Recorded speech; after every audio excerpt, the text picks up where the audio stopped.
넌 내 남편이 아니야. 네가 누군지도 관심 없어. 대신 화면을 2번 톡톡하면 말해주지.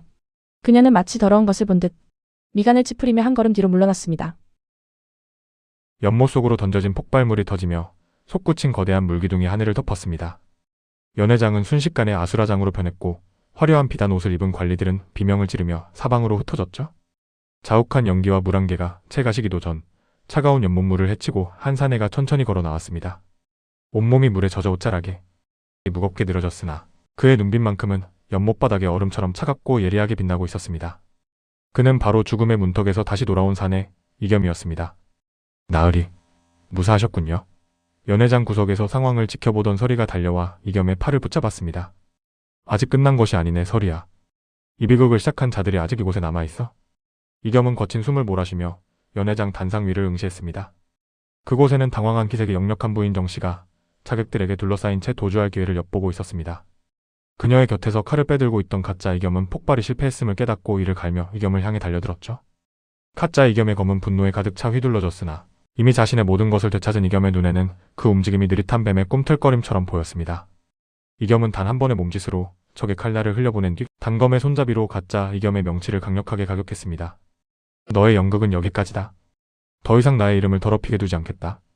이겸의 목소리가 연회장에 쩌렁쩌렁하게 울려 퍼졌습니다. 가짜 이겸이 바닥에 쓰러지자 부인 정씨는 차가운 미소를 지으며 이겸의 앞으로 걸어 나왔습니다. 그녀는 비단 소매 속에 숨겨두었던 작은 비수를 꺼내들었지만 그 표정에는 일말의 두려움조차 보이지 않았죠. 그녀에게 이겸은 더 이상 동료도 정혼자도 아닌 그저 제거해야 할 장애물에 불과했던 것입니다. 이겸은 그녀의 얼음 같은 눈동자를 바라보며 가슴 한구석이 미어지는 것을 느꼈습니다. 정씨 부인 아니 조직의 그림자여. 당신은 단 한 번이라도 나를 진심으로 대한 적이 있었소? 이겸의 물음에 여인은 가소롭다는 듯 비웃음을 흘렸습니다. 진심이라니요? 당신은 그저 조직에 가장 잘 드는 칼이었을 뿐입니다. 칼이 무뎌지면 버려지는 것이 당연한 이치 아니겠습니까? 여인의 대답은 이겸이 품고 있던 마지막 아련한 희망마저 산산조각을 내버렸습니다. 여인은 비수를 휘두르며 이겸에게 달려들었으나 이겸은 그녀의 손목을 낚아채며 제압했습니다. 그는 그녀를 죽이는 대신 그녀의 손에서 비수를 떨어뜨리고 포졸들이 들이닥치는 방향으로 그녀를 밀어냈습니다. 자신이 사랑했던 여인의 허상을 자신의 손으로 완전히 무너뜨리는 순간이었습니다. 부인 정씨는 관아의 포졸들에게 포위되자 분노에 찬 눈길로 이겸을 노려보며 연행되었습니다. 연회장 한가운데서 모든 과정을 지켜보던 영의정 박문수는 침착하게 이겸에게 다가왔습니다. 그는 이겸의 남루한 차림과 상처투성인 얼굴을 보며 깊은 생각에 잠긴 듯 했습니다. 박대감은 이 사내가 자신을 암살하려던 조직의 일원이었음을 눈치챘을지도 모릅니다. 하지만 그는 이겸이 자신의 목숨을 걸고 폭발을 막아낸 진심 또한 분명히 보았습니다. 자네의 이름이 무엇이라 했는가? 박대감의 묵직한 물음에 이겸은 잠시 망설이다 대답했습니다. 저는 이름이 없는 자입니다. 그저 어둠 속에서 길을 잃었다가 이제야 빛을 향해 걸음을 뗀 사내일 뿐입니다. 이겸은 박대감에게 정중히 고개를 숙여 예를 표했습니다. 박대감은 허어롭게 웃으며 자신의 도포자락을 여맸습니다. 그는 이겸을 벌하는 대신 그가 조용히 연회장을 떠날 수 있도록 길을 터주었죠. 권력의 정점에 서 있는 노정승의 해안은 이 사내에게 필요한 것이 처벌이 아니라 새로운 시작임을 알고 있었던 것입니다. 이겸은 박대감의 배려에 감사하며 서리의 손을 꼭 잡았습니다. 연회장 밖으로 나오자 새벽녘의 푸르스름한 기운이 도성을 감싸고 있었습니다. 그토록 자신을 옥죄던 기억의 사슬과 가짜 신분의 굴레가 비로소 풀려나가는 기분이었습니다. 이겸은 자신의 어깨에 새겨진 낙인을 더 이상 수치스럽게 여기지 않기로 했습니다. 그것은 자신이 어떤 어둠을 지나왔는지 보여주는 증거이자 다시는 그 길로 돌아가지 않겠다는 맹세이기도 했으니까요. 서리는 이겸의 곁에서 묵묵히 발맞추어 걸었습니다. 그녀는 이 사내가 어떤 과거를 가졌든 상관없이 지금 자신의 곁에 있는 그를 온전히 믿고 있었습니다. 두 사람이 걷는 길 위로 도성의 성문이 열리는 소리가 들려왔습니다. 새로운 하루가 시작되고 있었고 이겸의 가슴 속에도 평생 느껴보지 못한 평온함이 찾아왔습니다. 이겸은 성벽 너머로 떠오르는 해를 보며 나직하게 읊조렸습니다. 자신이 누구인지 증명하기 위해 치열하게 싸워온 시간들이 주마등처럼 지나갔습니다. 그는 이제 이겸이라는 이름도 암살자라는 낙인도 아닌 오직 자신만의 이름으로 살아가겠노라 다짐했습니다. 길고 길었던 한양의 밤은 그렇게 저물어가고 있었습니다. 진실은 고통스러웠지만 그 진실을 마주한 뒤에 찾아온 자유는 그 무엇보다 달콤했습니다. 도성을 짓누르던 무거운 밤 공기가 서서히 물러가고 남산 너머로 붉은 기운이 번지기 시작했습니다. 어젯밤의 소동은 마치 신기루였던 것처럼 시장통의 아침은 다시 평범한 백성들의 활기로 채워지고 있었죠. 하지만 성벽 아래 으슥한 길을 걷는 두 사람, 이겸과 서리에게 세상은 어제와 전혀 다른 모습으로 다가오고 있었습니다. 이겸은 이제 화려한 유생의 토포도 살수의 검은 야행복도 아닌 평범한 삼배옷을 입고 있었습니다.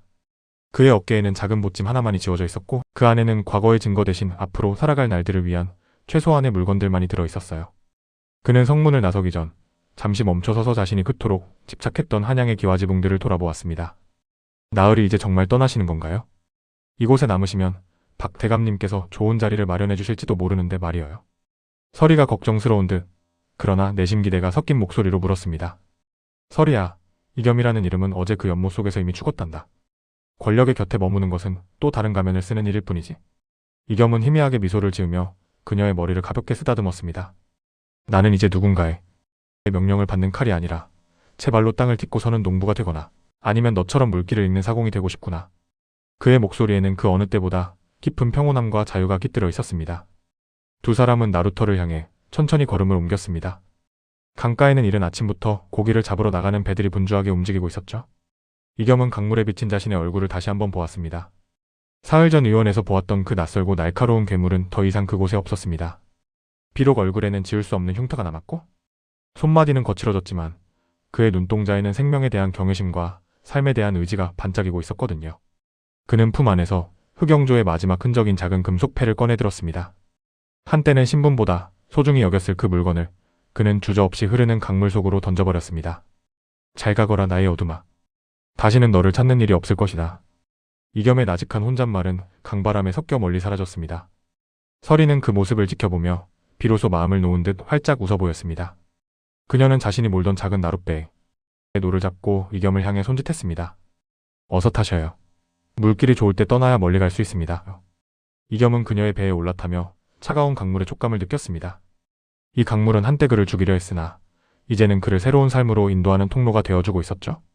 배가 나루터를 벗어나 강 한복판으로 나아가자 도성의 모습은 점점 작아졌습니다.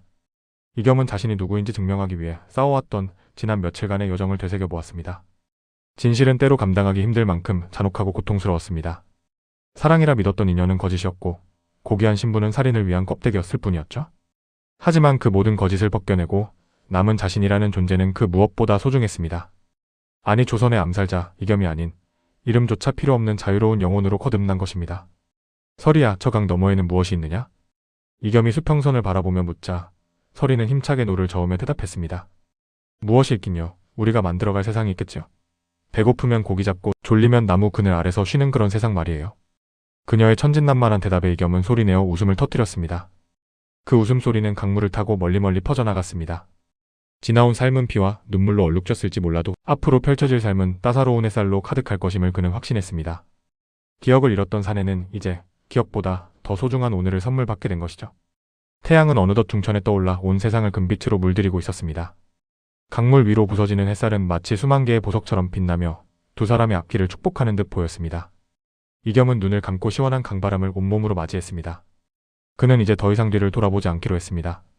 자신을 속였던 자들도 자신을 죽이려 했던 증오도 모두 저 먼 도성의 안개 속에 남겨두고 온 것이니까요.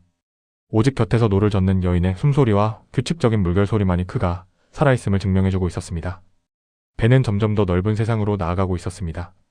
사람들은 한양 도성에서 일어난 화려한 연애와 끔찍한 폭발 사고를 한동안 이야기하겠지만 그 진실을 막아낸 사내에 대해서는 영원히 알지 못할 것입니다. 이겸 역시 자신이 영웅으로 기억되길 원하지 않았습니다. 그는 그저 평범한 사람으로서 누군가를 사랑하고 누군가에게 도움을 주며 살아가는 소박한 기쁨을 누리고 싶을 뿐이었습니다.